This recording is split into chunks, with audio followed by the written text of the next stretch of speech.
Welcome to another chilling tale of Cursetown. Today we venture into the mysterious story of Briar Glen, a place where the trees don't just whisper, they sing.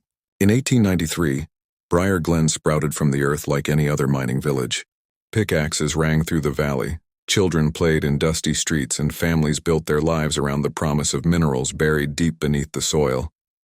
For decades it was just another dot on the map, a place where ordinary people lived ordinary lives. But then came that night in 1956. The night when Briar Glen simply ceased to exist. Now, this wasn't your typical ghost town story. There was no devastating fire that drove people away, no mine collapse that forced an evacuation. The truth is far more unsettling. The forest, it just took it, like a hungry beast swallowing its prey whole. One day government officials were stamping papers and collecting taxes. The next, nothing. Briar Glen vanished from official records as if it had never existed. Maps were redrawn, leaving that spot conspicuously blank, as though cartographers were afraid to acknowledge what had happened there. But the forest. Oh, the forest remembers.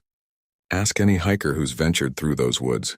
They'll tell you about the strange melody that drifts between the trees.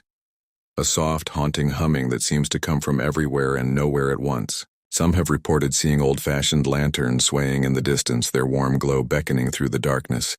But when they walk toward the light, it vanishes. Just last summer, a camper made a discovery that sent chills down the spines of local paranormal investigators.